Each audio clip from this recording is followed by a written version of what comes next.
મિત્રો, જો હું તમને કહું કે તમારા ઘરમાં પડેલી તુલસીની એક સામાન્ય સૂકી લાકડી તમારા સૂતા ભાગ્યને જગાડી શકે છે, તમારા જીવનની વર્ષો જૂની પરેશાનીઓનો અંત લાવી શકે છે અને માતા લક્ષ્મી તથા ભગવાન શ્રી હરિ વિષ્ણુની વિશેષ કૃપા તમારા ઘર પર વરસાવી શકે છે. તો શું તમે વિશ્વાસ કરશો, આજે હું તમને જે વાત જણાવવાનો છું તે કોઈ સામાન્ય ઉપાય નથી, પરંતુ 25 જૂન ગુરુવાર એકાદશીના સૌથી ચમત્કારિક અને દુર્લભ ઉપાયોમાંનો એક માનવામાં આવે છે.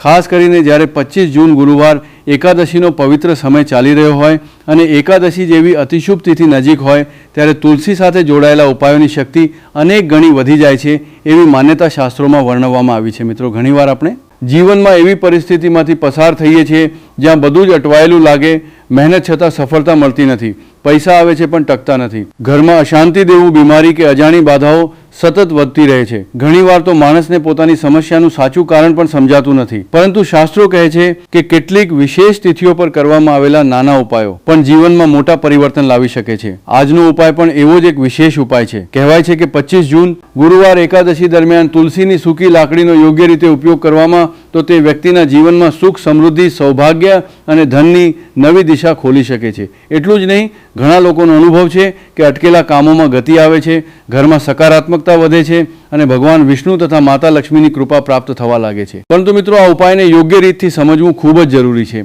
કારણ કે નાની ભૂલ પણ ઉપાયના ફળને અસર કરી શકે છે. તેથી આજનો આ વિડીયો એક સેકન્ડ માટે પણ સ્કીપ કરશો નહીં, કારણ કે આગળ અમે તમને તુલસીની સૂકી લાકડી સાથે જોડાયેલા 3 એવા વિશેષ અને ચમત્કારિક ઉપાયો જણાવવાના છીએ જેના વિશે બહુ ઓછા લોકોને ખબર છે.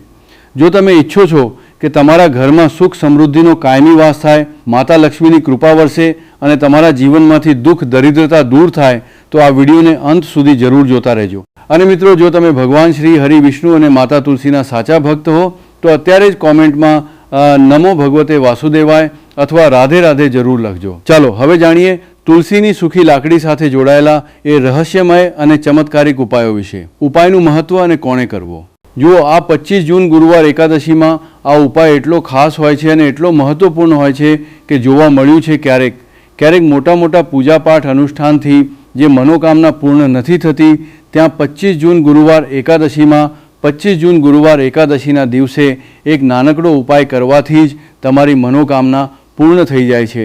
અને ઘણા બધા લોકોએ આ ઉપાયને કર્યો પણ છે અને તેમને આ ઉપાય કરવાનું ફળ પણ જરૂર મળ્યું છે. જો તમે લોકો પણ આ ઉપાય કરવા માંગો છો તો તમે આ ઉપાયને પહેલાં સારી રીતે સમજી લેજો, સાંભળી કરી લેજો અને ત્યારબાદ કરજો. આ ઉપાયનું ફળ જરૂર મળશે અને આ ઉપાયને કરી લેવાથી તમારા ઘરમાં ભલે કોઈ પણ પ્રકારના દુઃખ અને સમસ્યા કેમ ન ચાલી રહી હોય, તમને તેનું કારણ પણ નથી ખબર કે ભાઈ આ સમસ્યા કયા કારણથી ચાલી રહી છે. તેનું કંઈ પણ કારણ હોઈ શકે છે, જેમ કે પિતૃદોષ હોઈ શકે છે અથવા કોઈ પણ પ્રકારનો મંગળ દોષ પણ હોઈ શકે છે. તો આ દિવસોમાં તમારે આવા ઉપાય કરી લેવાનો છે. આ એક એવો ઉપાય છે જે ઉપાયને જો કોઈ વિશેષ દિવસ પર કરવામાં આવે તો ભાઈ કે વિશેષ દિવસનું ફળ તો આપણને મળે જ મળે છે, પણ આપણે તે દિવસે આ ઉપાયને કર્યો છે તો આપણને તેનાથી પણ મોટું ફળ મળે છે અને ફળ ખૂબ જલ્દી મળે છે, કારણ કે તમે આ ઉપાયને ખૂબ જ મોટા અને વિશેષ સમય પર કરી રહ્યા છો. તો ચાલો હવે ઉપાય વિશે વાત કરીએ, પરંતુ પહેલાં તમારા માટે જાણવું આવશ્યક છે કે આખરે આ ઉપાય કયા સમયે કરવાનો છે, કોને કરવાનો છે અને કેવી રીતે કરવાનો છે. તો ચાલો અમે આગળ તમને વિડીયોમાં એક એક કરીને જણાવી દઈએ. પરંતુ જો તમે લોકો અમારી ચેનલ પર પહેલી વાર આવ્યા છો અથવા મારી અવાજ આજે પહેલીવાર સાંભળી રહ્યા છો તો અમારી ચેનલને સબસ્ક્રાઇબ જરૂર કરી લેજો અને આ વિડીયોને લાઇક કરીને કમેન્ટ બોક્સમાં શ્રી શિવાય નમસ્તુભ્યમ, ઓમ નમઃ શિવાય જરૂર ટાઈપ કરી દેજો. ઉપાય કોણે અને ક્યારે કરવો. તો દોસ્તો, આ તુલસીની સૂકી લાકડીવાળા ઉપાયને આપણે 25 જૂન ગુરુવાર એકાદશીમાં કેવી રીતે કરવાનો છે, કોને કરવાનો છે, કયા સમયે કરવાનો છે અને ક્યાં કરવાનો છે, આ બધા સવાલોના જવાબ તમને આ વિડીયોમાં મળશે. અને જે આ વિડીયો જોશે ભાઈ તેને તુલસીની સૂકી લાકડીવાળો ઉપાય જરૂર કરવો જોઈએ, કારણ કે આ દિવસોમાં 25 જૂન ગુરુવાર એકાદશીના રોજ કાળા તલનું પણ ખૂબ જ મોટું અને વિશેષ મહત્વ હોય છે. અને જ્યારે વાત આવી જાય તુલસીની સૂકી લાકડીવાળા ઉપાયની તો આ સોનામાં સુગંધ ભળવાવાળી વાત થઈ જાય છે અને આ ખૂબ જ મોટો ઉપાય હોય છે. હવે દોસ્તો, આ તુલસીની સૂકી લાકડીવાળા ઉપાયને આખરે કોને કરવાનો છે, સૌથી પહેલાં આપણે તે વાત જાણી લઈએ. તો જુઓ, ઘરની જે મોટી માતાઓ બહેનો હોય છે તે માતાઓ બહેનોમાંથી કોઈ પણ એક મોટી માતા કે બહેન આવા ઉપાયને કરી શકે છે. અને દોસ્તો, જો તમે ઈચ્છો તો પોતાના ઘરના બધા સભ્યો પાસે પણ આ ઉપાય કરાવી શકો છો. જો કોઈ વ્યક્તિની પોતાની કોઈ મનોકામના છે, પોતાની કોઈ દુઃખ અને પરેશાની છે, જે કે તે પોતાના માટે જ કરવા માંગે છે આ વાળા ઉપાયની, તો તે પોતે પોતાના માટે પણ કરી શકે છે. બાકી જો કોઈ ઘરમાંથી એવું છે જે કે પોતાના આખા ઘર પરિવારના સુખ અને શાંતિ માટે આ વાળો ઉપાય કરવા માંગે છે, તો ભાઈ તે પણ કરી શકે છે અને આ પ્રકારની પરેશાનીઓ માટે પણ કરી શકે છે. તેમાં પણ કોઈ વાંધો નથી કહેવાનો. મતલબ એ છે કે આ ઉપાયને દરેક સભ્ય પણ કરી શકે છે અને આખા ઘર પરિવારના સભ્યો માટે ઘરની મોટી માતાઓ બહેનોમાંથી કોઈ એક માતા બહેન પણ કરી શકે છે. માતાઓ બહેનો જો ઘરમાં ઉપસ્થિત ન હોય અથવા તે આવાળો ઉપાય ન કરી શકતી હોય તો પછી ઘરનો કોઈ મોટો સભ્ય પણ આ તુલસીની સૂકી લાકડીવાળો ઉપાયને કરી શકે છે. ભલે પછી તે પુરુષ જ કેમ ન હોય, તેમાં કોઈ વાંધાવાળી વાત નથી. ત્યારબાદ દોસ્તો જે આગળનો પ્રશ્ન નીકળીને આવે છે તે એ આવે છે આ ઉપાયને લઈને કે આખરે આ ઉપાયને આપણે કયા સમયે કરવાનો છે, સવારના સમયે કરવાનો છે કે સાંજના સમયે કરવાનો છે. તો જુઓ, આવા ઉપાયને તમે લોકો સવારના સમયે પણ કરી શકો છો અને સાંજના સમયે પ્રદોષ કાળમાં પણ કરી શકો છો. હવે જો તમે પૂછો કે ભાઈ સાહેબ સૌથી ઉત્તમ સમય કેવો રહેશે આ તુલસીની સૂકી લાકડીવાળા ઉપાયને કરવાનો, તો અમે બસ એ જ કહીશું કે આ ઉપાયને તમે સવારના સમયે કરશો તો વધારે સારું રહેશે. બાકી જો પ્રદોષ કાળમાં સાંજના સમયે પણ કરશો તો પણ સારું રહેશે. તેમાં કોઈ પણ વાંધાવાળી વાત નથી. તો હવે દોસ્તો જે આગળની સૌથી મોટી અને મહત્વપૂર્ણ વાત આવે તે આવે છે કે સવારે જો આપણે ઉપાયને કરીશું તો આપણે કેટલા વાગ્યાથી લઈને કેટલા વાગ્યાની વચ્ચે કરવાનો છે અને સાંજના સમયે પ્રદોષકાળમાં કરીશું તો આપણે કેટલા વાગ્યાથી લઈને કેટલા વાગ્યાની વચ્ચે કરવાનો છે. તો જુઓ, સવારે જેટલી જલ્દી થઈ શકે તમે ઉપાયને કરવાની કોશિશ કરજો. બાકી જો કોઈ કારણસર મોડું પણ થઈ જાય, થોડી વાર પણ થઈ જાય તો 10 કે 11 વાગ્યા સુધી પણ તમે ઉપાય કરી લેજો, પણ 12 વાગ્યાથી વધારે મોડું ન થાય આ વાતનું ધ્યાન રાખજો. ત્યારબાદ દોસ્તો જો સાંજના સમયે પ્રદોષકાળની વાત કરીએ, પ્રદોષકાળનો જે સમય હોય છે તે સાંજના 6 વાગ્યાથી શરૂ થઈ જાય છે. મતલબ સાંજે 6 થી લઈને 7ની વચ્ચેનો જે સમય હોય છે આ સમય પ્રદોષકાળનો સમય હોય છે. તો તમે આ ઉપાયને 7 કે 8 વાગ્યાની વચ્ચે પણ કરી શકો છો. મતલબ સાંજના 6 વાગ્યાથી રાતના 8 વાગ્યાની વચ્ચે તમે ક્યારે પણ આવા ઉપાયને કરી શકો છો. તેમાં કોઈ પણ વાંધાવાળી વાત નથી. 3 ચમત્કારિક ઉપાયો જુઓ. જો આપણે કોઈ પણ પ્રકારના ઉપાયને નિશ્ચિત દિવસ અને નિશ્ચિત તિથિ પર કરીએ છીએ તો તેનો આપણને ખૂબ વધુ લાભ મળે છે અને આ ઉપાયોને કર્યા પછી આપણા જીવનમાં ખૂબ બધું પરિવર્તન આવે છે. સાથે સાથે આજે 25 જૂન ગુરુવાર એકાદશીનો ઉપાય તમારા જીવનની બધી પરેશાનીઓને અને બધી બાધાઓને દૂર કરવાવાળા છે. જો દોસ્તો આજના આ આખા વિડીયોમાં અમે તમને 3 ચમત્કારિક ઉપાય જણાવવાળા છીએ અને આ ત્રણેય ઉપાય ખૂબ જ ખાસ અને ખૂબ જ વધારે વિશેષ થવાવાળા છે. તો ચાલો દોસ્તો જાણી લઈએ ગુરુજી દ્વારા જણાવવામાં આવેલા સૌથી પહેલા ઉપાય વિશે. પહેલો ઉપાય, તુલસીની સૂકી લાકડી ઘરમાં રાખવાથી ધન પ્રાપ્તિ. 25 જૂન ગુરુવાર એકાદશીમાં ધન પ્રાપ્તિનો ઉપાય. તુલસીની સૂકી લાકડી ઘરમાં રાખી દેવી, ખૂબ જલ્દી કરોડપતિ બનશો, પૈસાનો વરસાદ થશે. રાધે રાધે દોસ્તો, તમારે 25 જૂન ગુરુવાર એકાદશીના દિવસે તુલસીની સૂકી લાકડીનો ઉપાય ઘર પર કરવાનો છે અને એવું સમજી લો કે તુલસીની સૂકી લાકડીનો આ ઉપાય તમને ખૂબ જલ્દી કરોડપતિ બનાવશે. કારણ કે આજે 25 જૂન ગુરુવાર એકાદશી છે. આ શ્રીહરિ વિષ્ણુને સૌથી પ્રિય મહિનો છે. તો જુઓ, સ્કંદ પુરાણમાં આવે છે કે ભગવાન વિષ્ણુને સૌથી પ્રિય જો કોઈ મહિનો છે તો તે 25 જૂન ગુરુવાર એકાદશી છે અને 25 જૂન ગુરુવાર એકાદશીમાં તુલસીના ઉપાય રાતોરાત તમારા ભાગ્યને ચમકાવે છે. એવામાં આજની વિડીયોમાં અમે તમને તુલસીના એવા ઉપાય જણાવવા જઈ રહ્યા છીએ જે રાતોરાત તમારું ભાગ્ય ચમકાવશે અને ખૂબ જલ્દી તમને મહાજની બનાવશે. તો જુઓ, શ્રીહરિ વિષ્ણુ પ્રસન્ન થાય છે જ્યારે પણ તમે એમાં તુલસી સાથે જોડાયેલો કોઈ પણ ઉપાય કરો છો. માં લક્ષ્મી પ્રસન્ન થાય છે જ્યારે તમે શ્રીહરિ વિષ્ણુને પ્રસન્ન કરો છો. હવે આજની વિડીયોમાં જે ઉપાય અમે તમને જણાવવા જઈ રહ્યા છીએ આ ઉપાયને કરવાથી શ્રીહરિ વિષ્ણુ તરત પ્રસન્ન થાય છે અને સીધા તમે મહાલક્ષ્મીને પ્રસન્ન કરી લો છો. તમારા જીવનમાં તમે ખુદ પોતાના સૌભાગ્યને પ્રસન્ન કરી લો છો આ નાનકડા ઉપાયને કરીને. તો જુઓ, સૌથી પહેલાં વાત કરી લઈએ કે જેમાં તુલસી છે તેમના વિના શ્રીહરિ શ્રી વિષ્ણુનું પૂજન અને શ્રીહરિ વિષ્ણુનો ભોગ બંને જ અધૂરા છે. જ્યારે પણ આપણે શ્રીહરિ વિષ્ણુને ભોગ કરાવીએ છીએ, તેમને ભોગ લગાવીએ છીએ, તેમાં આપણે તુલસીદળ જરૂર નાખીએ છીએ. એક પાંદડું નાખીશું પરંતુ તુલસીદળ જરૂર નાખીએ છીએ, કારણ કે તુલસીદળ વિના શ્રીહરિ વિષ્ણુ કોઈ પણ ભોગ સ્વીકાર કરતા નથી. અને 25 જૂન ગુરુવાર એકાદશીમાં તુલસીનું પૂજન કરવાથી વ્યક્તિને સૌભાગ્યની પ્રાપ્તિ થાય છે. તેના ઘરમાં ક્યારે નિર્ધનતા નથી આવતી. હવે જુઓ, સૌથી પહેલાં તો તમારે 25 જૂન ગુરુવાર એકાદશીમાં એક લીલોછમ તુલસીનો છોડ પોતાના ઘરમાં લગાવવો જોઈએ. જો પહેલાંથી તમારા ઘરમાં તુલસીનો લીલોછમ છોડ છે તો ખૂબ ઉત્તમ છે. જો નથી તો 25 જૂન ગુરુવાર એકાદશી માટે 25 જૂન ગુરુવાર એકાદશીમાં એક તુલસીજીનો છોડ તમે જરૂર લઈને આવો, કારણ કે સૌથી શ્રેષ્ઠ મહિનો છે. તુલસીના છોડને પોતાના ઘરમાં લાવીને લગાવવા માટે બીજી વસ્તુ કે 25 જૂન ગુરુવાર એકાદશીમાં કે તેનાથી પહેલાં તમારા ઘરમાં તુલસીજીનો છોડ સુકાઈ ગયો, અને જો તુલસીનો છોડ તમારા ઘરમાં સુકાયેલો છે તો તેના કયા ઉપાય છે જે તમે કરીને રાતોરાત પોતાના ભાગ્યને ચમકાવી શકો છો. તો જુઓ, જો તમારા ઘરમાં તુલસીજીનો સુકાયેલો છોડ છે, આમાં તમારે લીલાચમ છોડથી ઉપાય નથી કરવાનો. તમારા ઘરમાં તુલસીજીનો જો સુકાયેલો છોડ છે તેનાથી જ તમે ઉપાય કરશો. આ વસ્તુનું ધ્યાન રાખશો. તો જુઓ, જો તુલસીજીનો છોડ સુકાઈ ગયો છે તો તમારે શું કરવાનું છે? નાની નાની ડાળીઓ લેવાની છે. ગણીને 7 ડાળીઓ. કેટલી ડાળીઓ લેશો? 7 ડાળીઓ લેશો.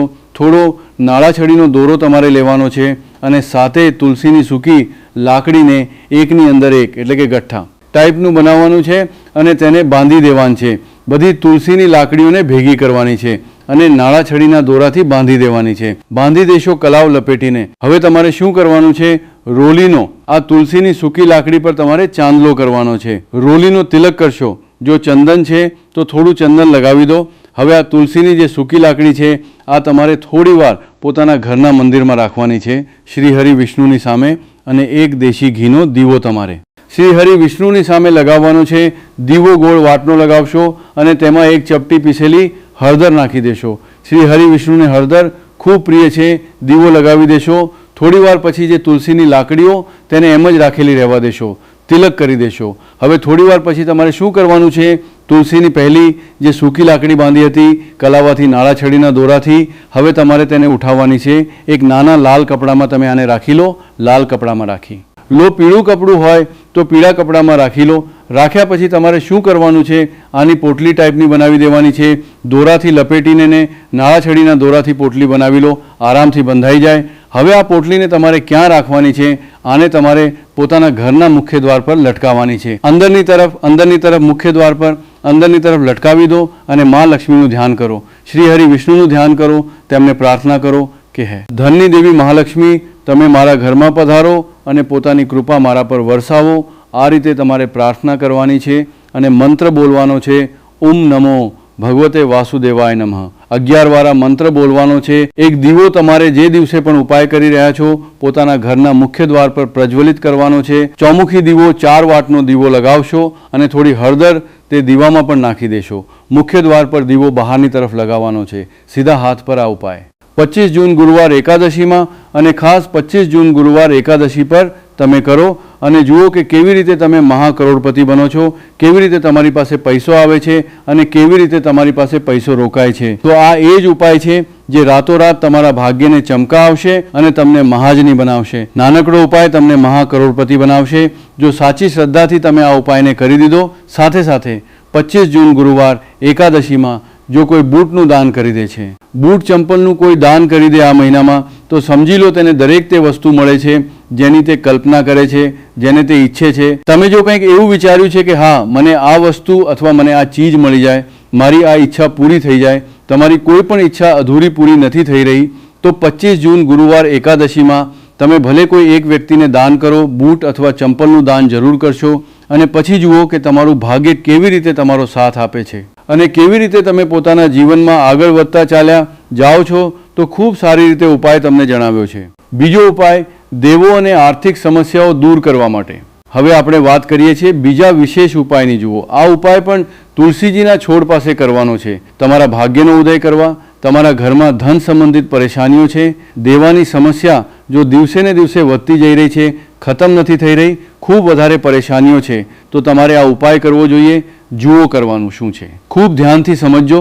તમારે માત્ર તાંબાના પાત્રની અંદર જળ લેવાનું છે. તે જળની અંદર એક ચપટી તમારે હળદર વેળવી દેવાની છે અને સાથે લેવાનો છે. એ કમળ ગટ્ટો અથવા આ ઉપાય તમારે 25 જૂન ગુરુવાર એકાદશીમાં અને ખાસ કરીને 25 જૂન ગુરુવાર એકાદશીના દિવસે કરવાનો છે. જો તમને એવું લાગે છે કે તમારા જીવનમાં માં અષ્ટલક્ષ્મીનો વાસ નથી, ભાગ્યનો સાથ તમને નથી મળી રહ્યો, તો તમે આ ઉપાય શનિવારના દિવસે કરી શકો છો, શુક્રવારના દિવસે પણ કરી શકો છો. શનિવાર શુક્રવાર બંને દિવસે તમે આ ઉપાય કરી શકો છો. જુઓ કરવાનું શું છે. આ જળના પાત્રની અંદર હળદર નાખી અને કમળગટ્ટો નાખ્યો. હવે તમારે તુલસીજી પાસે જવાનું છે. જુઓ, જ્યારે તમે હળદર નાખશો જળના પાત્રની અંદર ત્યારે તમારે ઓમ નમો ભગવતે વાસુદેવાયનો 11 વાર જાપ કરવાનો છે. પછી હળદર નાખવાની છે. જ્યારે તમે કમળગટ્ટો નાખશો ત્યારે તમારે ઓમ શ્રી નમઃ અથવા ઓમ મહાલક્ષ્મી નમઃ આ મંત્રનો જાપ કરતાં કરતાં કમળગટ્ટો નાખવાનો છે. 11 વાર જાપ કરવાનો છે. કમળગટ્ટો અને હળદર બંને હોવા જોઈએ. કમળગટ્ટો મહાલક્ષ્મીનું પ્રતીક માનવામાં આવે છે અને હળદર જે છે તે ભગવાન વિષ્ણુના નિમિત્તે તમે હળદર નાખશો. આ જળને તમારે તુલસીજીના મૂળમાં અર્પિત કરવાનું છે. અર્પિત કરવાનું છે. ઓમ નમો ભગવતે વાસુદેવાયનો જાપ કરતાં બસ આટલો જ ઉપાય કરવાનો. ધન સંબંધિત કોઈ પણ પરેશાનીઓ છે તે બધી દૂર થાય એવી તમારે પ્રાર્થના કરવાની છે. દેવા સાથે જોડાયેલી કોઈ પરેશાની હોય તો એવી પ્રાર્થના કરવાની છે કે આ દૂર થઈ જાય એવી કામના કરતાં આ બીજો પ્યારો અમથો ઉપાય તમારે કરવાનો છે. તો જુઓ, આ થઈ ગયો ઉપાય જે કે તમે સવારથી લઈને સાંજ સુધી કરી શકો. 25 જૂન ગુરુવાર એકાદશીમાં શુક્રવાર અથવા શનિવારના દિવસે માત્ર એક વાર જ કરવાનો છે. હવે જે કમળગટ્ટો છે તે કમળગટ્ટાને મારે ત્યાં જ તુલસીજી પાસે રાખેલો રહેવા દેવાનો છે. તમારે ઉઠાવવાનો નથી. તે કમળગટ્ટો ભલે તો તમે તુલસીજી પાસે દાંટી દો તો પણ ચાલશે. તો આ પ્રકારે તમારે આ સુંદર અમથો ઉપાય કરવાનો વાનો છે. ત્રીજો ઉપાય, શિવ મંદિરમાં વિશેષ અર્પણ. હવે આપણે વાત કરીએ છીએ ત્રીજા ઉપાયની. ધ્યાન રાખજો, આ જે બીજો ઉપાય છે આ તમારે તમારા ઘરમાં જ કરવાનો છે. બહાર ક્યાંય પણ કરી નથી આવવાનું. ઘરમાં જો તુલસીજી હોય તો જ તમે આ ઉપાય કરી શકો છો. હવે તમારે શું કરવાનું છે? ભગવાન શિવના મંદિરમાં જશો. જે એક બિલીપત્ર છે તે માતા અશોક સુંદરીવાળા સ્થાન પર તમારે અર્પિત કરવાનું છે. દાંડીનો હિસ્સો જળાધારી તરફ થઈ જાય એ પ્રકારે તમારે આ બિલીપત્ર અર્પિત કરવાનું છે. જ્યારે બિલીપત્ર અર્પિત કરશો ત્યારે તમારે કુંદકેશ્વર મહાદેવનું નામ લેવાનું છે. માતા અશોક સુંદરીવાળા સ્થાન પર તમે જે ચોખાના દાણા છો, જે અક્ષત લઈને આવ્યા છો તે ભગવાન શિવના શિવલિંગ પર તમારે અર્પિત કરવાના છે. જ્યારે તમે અર્પિત કરશો ત્યારે તમારે 25 જૂન ગુરુવાર એકાદશી હોવાથી બૃહસ્પતેશ્વર મહાદેવનું નામ લેવાનું છે. બૃહસ્પતેશ્વર મહાદેવ જે એક એવા મહાદેવ છે જે તમારા ગુરુગ્રહને મજબૂત કરે છે. તો તમારે આ પ્રકારે અર્પિત કરવાનું છે અને અંતમાં એક લોટો જળ ધીરે ધીરે પાતળી ધારાથી બૃહસ્પતિશ્વર મહાદેવનું સ્મરણ કરતાં અથવા શ્રી શિવાય નમસ્તુભ્યમનો જાપ કરતાં તમે અર્પિત કરો. આ માત્ર ને માત્ર 25 જૂન ગુરુવાર એકાદશીમાં કરવામાં આવે છે અને આ ઉપાય ખૂબ જ વધારે પ્રભાવશાળી છે. વિડીયો ગમ્યો હોય તો લાઈક કરો અને અમારી ચેનલને સબસ્ક્રાઈબ કરો. ધન્યવાદ.